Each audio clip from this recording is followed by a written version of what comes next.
So welcome everybody to Diablo Symphony's first online concert of 2021. We are celebrating this event by having a really family-friendly concert this evening, and I'm delighted to welcome a special guest here tonight, Justin Levitt.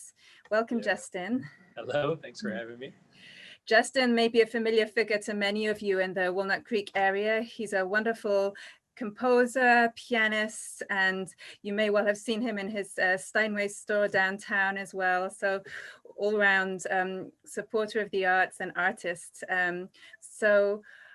We're delighted to have you here tonight. And I think our connection together with the Diablo Symphony has gone back to 2017, if I remember rightly, when we reached out and asked you to write a piece for us, which you kindly obliged and wrote this beautiful piece called From Another Time, which we're going to hear tonight. So I'd love you to maybe just share a few words about what inspired you to write that.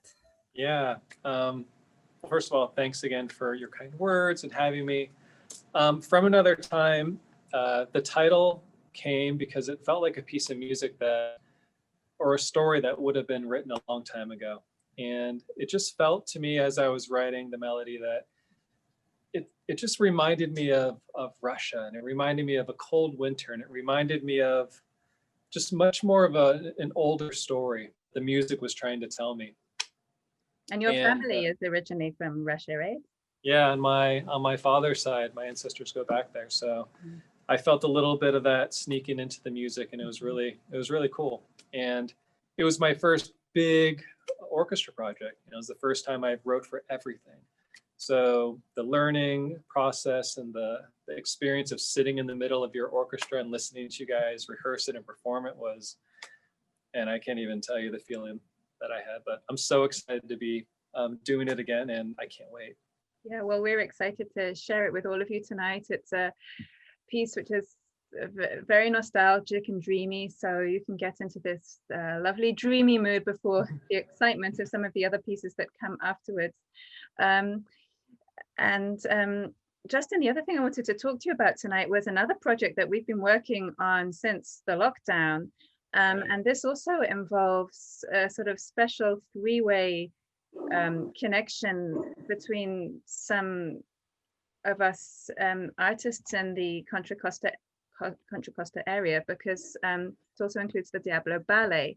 And you've had a connection with them for a while, and Diablo Symphony has been building projects recently with the Diablo Ballet. So we're really excited to have this three-way project going on, even during the shutdown. So share a few words about this upcoming project with us, Justin. Okay, so again, when I got the phone call from you and Lauren asking me if I wanted to write a piece during the lockdown to kind of capture the feelings or what everybody was going through, I was so excited, and I jumped right on it. And I remember really doing my best to kind of take into consideration everyone's hard times and what we were all like collectively struggling with. And although, we all had our own different things, I wanted to bring that out in the music because we were all feeling it. Yeah. And I also wanted to also weave a story of hope, and I wanted a kind of happy, more thoughtful, more positive ending. And I remember we had a really short window. I think we had was it 8 weeks? It was a very short turnaround to make this piece happen. And the process is quite complicated when we can't get together in person. So tell us a little bit about that. Yeah, lots of Zoom calls, lots of bouncing ideas off and getting feedback and taking that feedback. What was really cool is that in addition to working with you and talking to Lauren Jonas, who's the artistic director, who we both dearly love, of Diablo Ballet, and then the choreographer, Raymond Tilton, who was such a joy to work with. I was meaning to talk about Ray the last time we talked. It was his first big piece to choreograph, and he did such a beautiful job, and he took so much time, and he was so thoughtful. And it's such a magical experience as a composer to write a piece of music for an orchestra and a ballet company, and then watch the music come to life in dance, and then watch the music come to life with the performer. So what was really cool is, because we were shelter in place, we had a 2-week period where Alan Kingsley would meet me at the store. Who's our audio engineer? He's the Yep. audio engineer. Yeah. Great guy, great audio engineer. And we would give half-an-hour time slots to each of the performers to come in and play their lines from, or their part of the new piece. And as a musician, we all, instead of being able to play it all together as we usually would, each person had to come in individually and play their part, which was a very different experience. Yeah. I remember when you had sent me a video of you conducting the piece, which is what everybody was going to be watching and listening, you know, as they performed, to try to get that feeling like they were with their other musicians. And I mean, it was all just so special and so surreal. Yeah. And yeah, but to be a part of every little part of it, yeah, I think I mentioned this last time, it really filled me up with this wonderful like strength and energy that even when things were so bad out there, I was like shining inside. And anyway, I worked really hard on it, and I know everybody worked really hard on it. You know, the performers gave everything. The Diablo Ballet, their dancers are amazing. And my buddy Artem, who took the video of the orchestra players and the ballet dancers, like just, it was such a bigger, wider spread project than I could have conceived in the beginning, but everyone came together to just really put something really special together. So I don't know, I mean, you've heard me use the word excited, but I'm so excited, and I'm so happy for the opportunity, and I can't wait to share it with everybody because I'm so proud of it, you know, and I just really want to thank you for again. Yeah, well, Justin, I can't wait to see the whole thing. I haven't seen the whole thing put together yet. I'm sure you've perhaps seen more strands of it than I have at this point. But it's going to be coming out soon. We're looking for a March release date. So this is something to really look forward to in the future. And I'm sure that that shining feeling inside of you is going to be transmitted to the audience and everyone who we share this piece of music with. So Justin, thank you so much for being with us today, and I enjoy the concert, everyone. All right, thank you.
So next up on our program this evening, we have The Sorcerer's Apprentice by French composer Paul Dukas.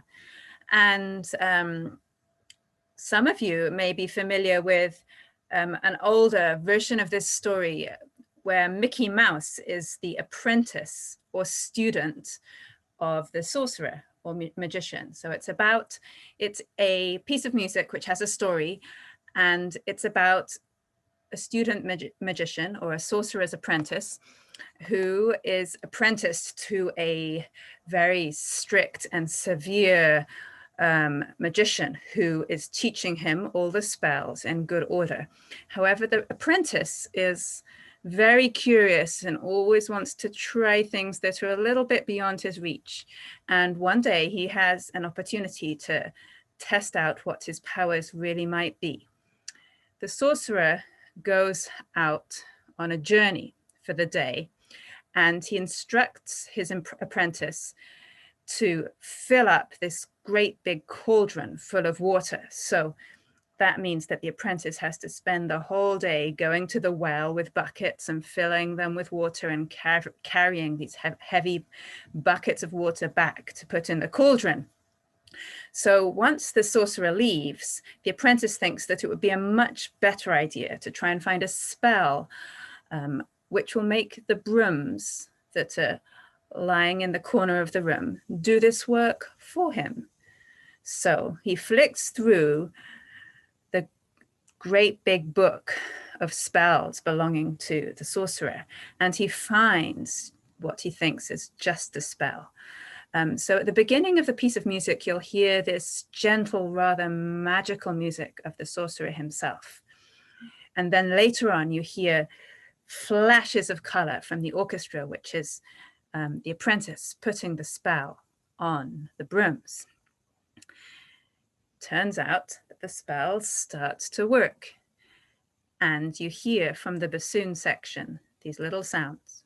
Boom, boom, slowly, and then gradually getting faster as the brooms come to life. Bum, bum, ba, ba, ba, bim, ba, bim, ba, ba, ba. So the bassoons become the brooms in this musical version of the story. And as they go about their work, they go to the well, they carry the pails of water and put them in the cauldron, and they keep doing this, and the apprentice is delighted. This keeps going and keeps going. However, it doesn't stop, and that is the problem, because the apprentice has got the brooms to do the work for him, but then doesn't know how to tell them to stop once the cauldron is full. So they just keep going, and you start hearing this flood of water emerge from the string section, especially, that starts to overwhelm all of the other sounds that are going on. And you can hear the apprentice desperately trying to find a spell that might work to try and stop the brooms, and it doesn't work, nothing works. So eventually he just takes an axe and chops the brooms, and you hear a sudden silence at that point in the music. And then what happens? That doesn't change anything, unfortunately, for the apprentice, except that now that the brooms are chopped in half, there are twice the number of brooms, and they start to gradually get up again and start to bring more pails of water. So the situation has suddenly doubled in its intensity, and you hear the water start to rise again, and the fear of the apprentice as the situation is getting completely out of control, and he starts swimming around the room. And then at the very end of the piece, the sorcerer suddenly returns, and he puts a spell on everything, and all the water disappears. And you hear this very quiet music as the apprentice is very afraid as to what's going to happen next. And the sorcerer putting everything to rights and putting his apprentice back in his place. But it's this wonderful, vivid and magical story that I hope you'll all enjoy. So please now welcome the Diablo Symphony for Paul Dukas's The Sorcerer's Apprentice.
So welcome back, everybody. This next part of this evening's show is a very special one. It goes back to a few years back when the Diablo Symphony and the Fratello Marionettes worked together to create a new show based on Ravel's Mother Goose. And I'm delighted to be here today with Kevin Menegus from the Fratello Marionettes. Welcome, Kevin. Thank you very much, everybody. Welcome to my workshop. It's really magical to see all those puppets in the background. Could you tell me a little bit about them? And sure. This is our kind of what we call our soft fabrication area of our house. In the outside garage, we do all of the hard fabrication, like making all the molds and sculpting all the materials and painting. Right now, I'm building a brand new trapeze artist for my vaudeville show. And so I'm carving legs and sanding lots of body parts out there. We kind of do have the dirty work outside. And this is our kind of our soft fabrication we do in here. We do all the sewing, we make all the costumes, all the curtains, all the puppet bags, everything that's kind of soft and fabricated in here. That's where we do all that stuff. This is also part of my puppet collection, lives here in my office. I have puppets from all over the world, from professional marionettes to also from a very old vintage toy marionette. So there's lots of different type of puppets out there. I did pull out this guy here, hangs out here in my office. This is a little balloon blowing clown made by Renee Zendejas, who is a puppeteer who died a few years ago in Los Angeles. And this is of Popcorn, his balloon blowing clown. And the balloon blowing clown is a very classic trick marionette. And he has what's called animation inside of his head there. So I'm gonna, you can see he can open and close his mouth, and he can open and close his eyes to show expressions. And that's all done inside of his head there. And his head and hands are all made the kind of same way we make our puppets, out of wood and plastic and lots of carved wood and lots of different materials. So we do make all of the puppets ourselves. Each of them takes about 2 to 3 months to make each of the different characters. We start by making a big drawing of each of the puppets, and that it's kind of like our blueprint. And we actually make all the parts exactly to the size that's on our blueprint. I have a little puppet head here that sits on my desk. And then the puppet heads are made out of clay. So we make this exact shape out of clay, and then we make a rubber mold on top of that clay head, kind of like a negative space inside there. And we can take that mold away, and we can actually pour materials inside that mold to make each of the heads. And we can make multiple copies of each of these heads. As I said, these heads are hollow inside there, which allows us to pour in the material. In this case, this is made out of plastic wood, which is a very, very old material. We don't really use that anymore, but we use plastics and resins and all sorts of things to make them faster and quicker nowadays. But then we pour that material inside the mold, and we can pull these heads out, and then we sand them up, and then we paint them. And so that's how we can make each of the puppet heads, and the hands and the feet are oftentimes made the same way. So that's how we make most of our puppets. wow. That's incredible. I really didn't know any of that. That's amazing to hear the whole journey and how long each puppet takes to make. And for this production with the Diablo Symphony, this was a completely new show for you.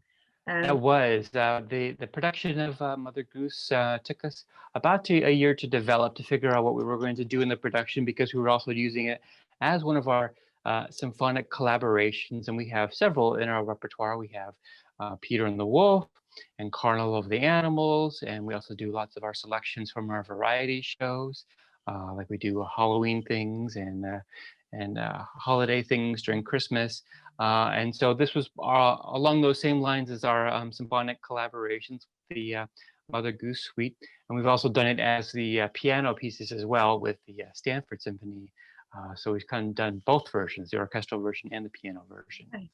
Yes, because Ravel originally wrote Mother Goose as a piano duo for two talented girls of about 9 or 10 years old that were friends of his circle, and he wrote these pieces originally for them and then wrote them afterwards for orchestra. So um, another little gem of a story which connects these little jewels of pieces that you're going to hear. And Kevin and the Fratello Marionettes develops a little story for each of the pieces, not always related to the original story, but something then originally imagined by the puppets.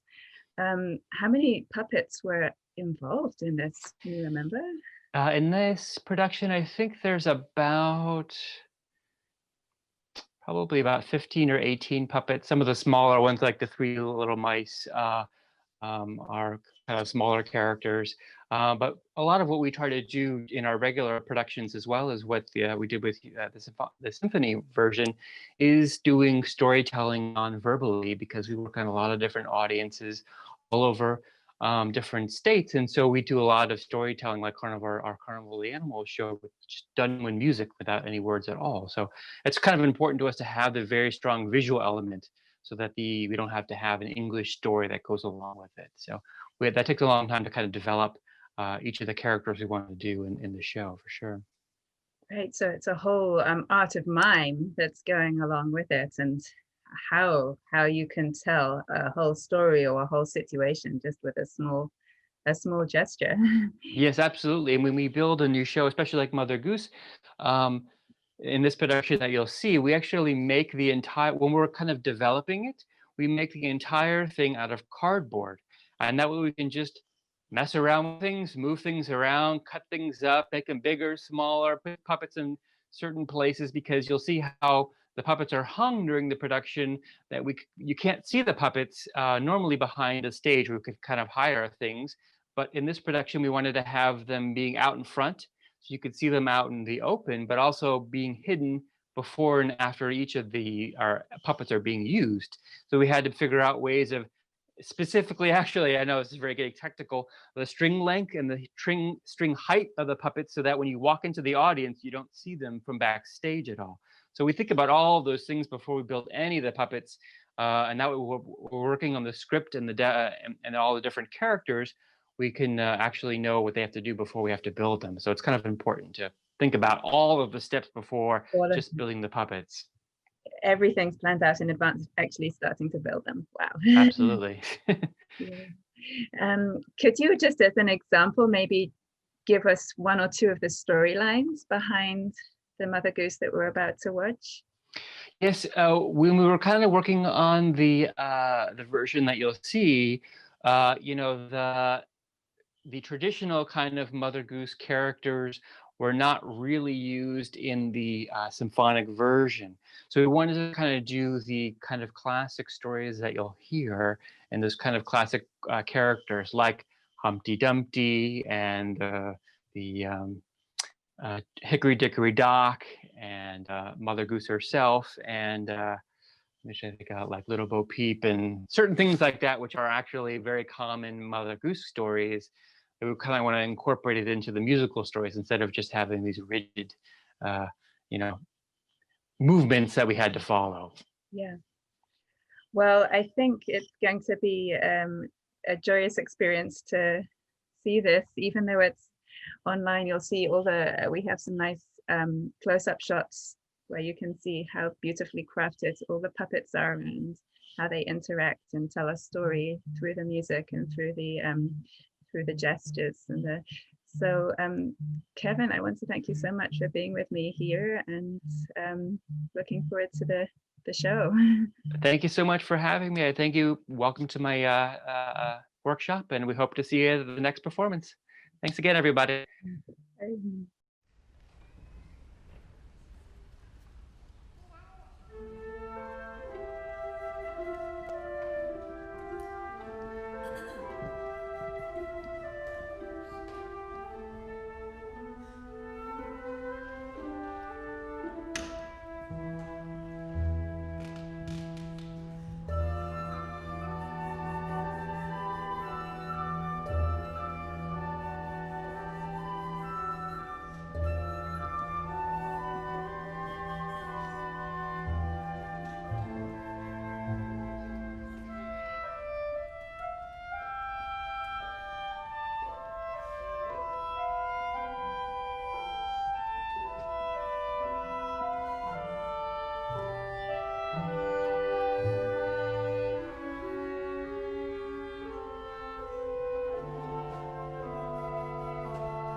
Thank you for watching, everybody. It's been great to share this concert with you. If you enjoyed our concert tonight, please consider going to the Diablo Symphony website, www.diablosymphony.org, or checking us out on YouTube. You can subscribe to our YouTube channel in order to find out more about our upcoming events.